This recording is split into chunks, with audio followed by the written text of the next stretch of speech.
So hello friends, welcome once again to this amazing YouTube channel Ruhi online classes. I hope आप लोग की पढ़ाई एकदम अच्छे से चल रही होगी और आप लोग भी एकदम बढ़िया होंगे। तो ज़्यादा बातें ना करते हुए मैं आपको बता देती हूँ कि आज इस लेक्चर में हम लोग आगे इस वीडियो में क्या पढ़ने वाले हैं। बेसिकली फ्रेंड, जैसा आप सबको पता है कि इस चैनल पे आपको class 9, 10th, 11th and 12th के जो बायोलॉजी के चैप्टर्स हैं वो सारे कराए जाते हैं, जो भी कंसेप्ट रहते हैं वो बताए जाते हैं। तो आज हमें ये देखना है कि जो जीव विज्ञान है कक्षा 10 का जो जैव प्रक्रम है उसके कुछ पार्ट्स मैं ऑलरेडी करा चुकी हूँ और आगे के कुछ पार्ट्स जो बचे हुए हैं उसे हम लोग इस वीडियो में कवर करने वाले हैं। तो आप लोग को पता होगा कि जो इस वीडियो में अभी पुराने बच्चे जुड़े हुए हैं हमारे साथ, उनको पता होगा कि आज हमको कौन सा टॉपिक कवर करना है, क्योंकि वो लाइन टू लाइन अपने सारे सिलेबस को सारे अच्छे से कवर कर रहे हैं। एंड जो बच्चे अभी नए हैं इस चैनल पे, इस वीडियो पे पहली बार आए हैं, वो सबसे पहले सारे लेक्चर्स को लाइन टू लाइन कवर करें अगर वो यूपी बोर्ड की तैयारी कर रहे हैं क्लास 10th के लिए।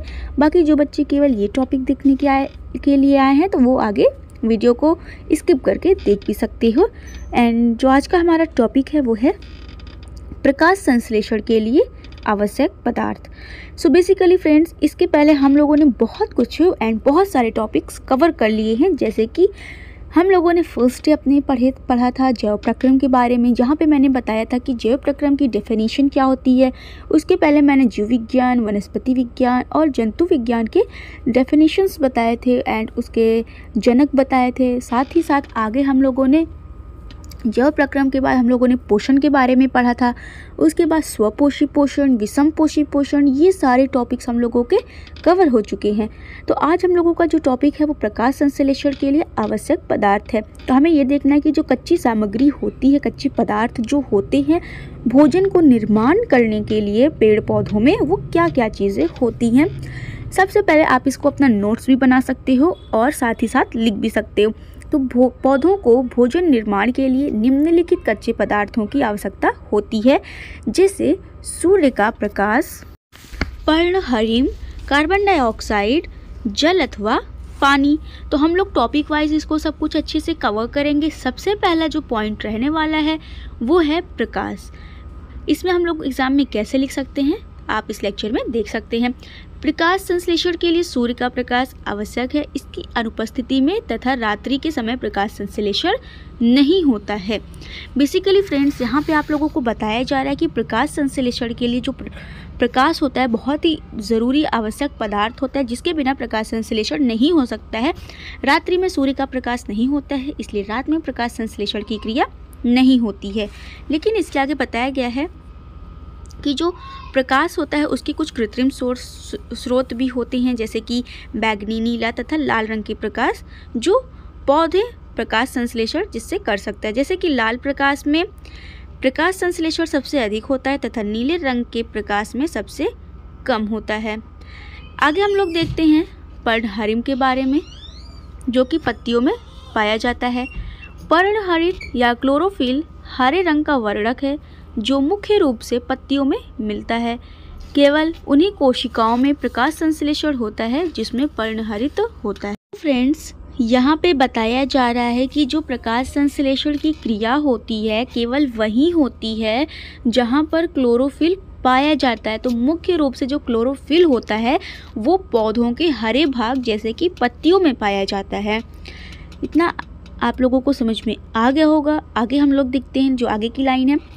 पर्णहरित मुख्य रूप से पत्तियों में पाया जाता है, अतः इन्हें प्रकाश संश्लेषी अंग कहते हैं। अभी मैंने ऊपर वाली लाइन में जस्ट अभी तुरंत बताया कि जो पर्णहरिम होता है, क्लोरोफिल होता है, वो पौधों के हरे भाग जैसे कि पत्तियों में पाया जाता है। तो मुख्य रूप से पत्तियों में पाया जाता है क्योंकि पौधे का ज़्यादातर भाग जो पत्ती होता है वही हरा होता है, तो वहीं पे ये पाया जाता है।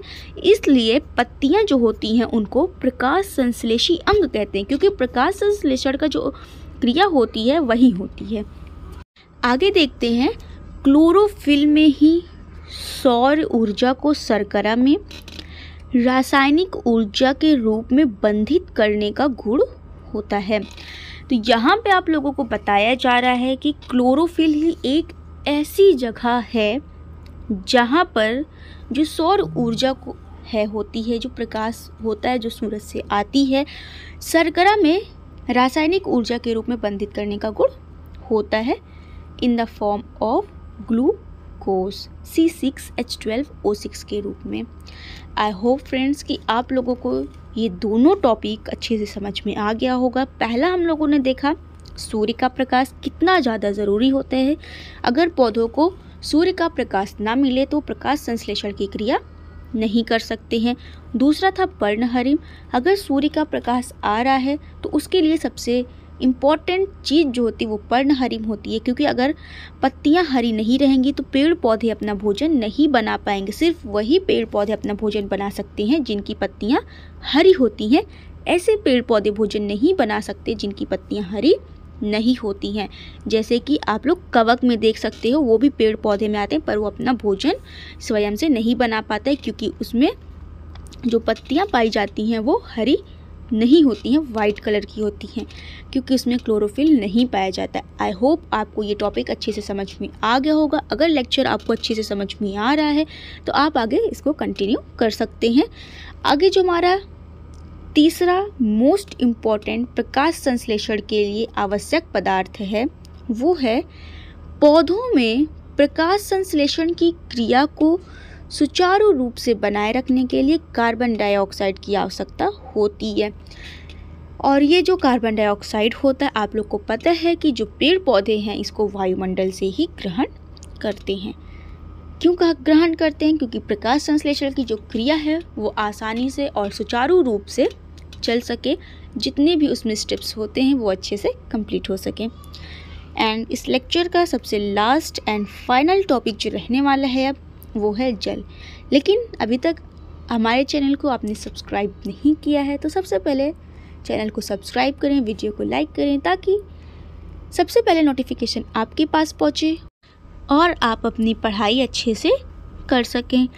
तो इस वीडियो का सबसे लास्ट टॉपिक जो रहने वाला है वो है जल। तो अब हम देखेंगे कि इसके बारे में हम अपने एग्ज़ाम में इसके लिख कैसे सकते हैं, कैसे लिखेंगे तो ज़्यादा से ज़्यादा अच्छा नंबर हम गेन कर सकते हैं। तो आप लिख सकते हैं, जल की मात्रा कम होने से प्रकाश संश्लेषण की दर कम हो जाती है, साथ ही साथ सभी जैविक क्रियाएं धीमी हो जाती हैं और प्रकाश संश्लेषण की गति भी धीमी हो जाती है। तो फ्रेंड्स आप यहाँ देख सकते हैं कि प्रकाश संश्लेषण के लिए जल का कितना ज़्यादा इम्पॉर्टेंट रोल है। अगर प्रॉपरली उसको जल ना मिले तो जितनी भी उसमें क्रियाएं हो रही हैं सब कुछ धीमी हो जाएंगी, प्रकाश संश्लेषण की क्रिया भी धीमी हो जाएगी और पानी के कारण सभी जैविक क्रियाएं धीमी हो जाएंगी। इसलिए पौधों को हमें साथ ही साथ प्रॉपर टाइम पे पानी देते रहना चाहिए, ताकि इसमें प्रकाश संश्लेषण की क्रिया अच्छे से होते रहे। प्रकाश संश्लेषण की क्रिया होगी तभी पेड़ पौधे अपना भोजन बना पाएंगे। आई होप आज का लेक्चर आप सबको बहुत अच्छी तरीके से समझ में आया होगा। वीडियो अच्छी लगी हो, इन्फॉर्मेटिव रही हो तो वीडियो को ज़्यादा से ज़्यादा लाइक करें।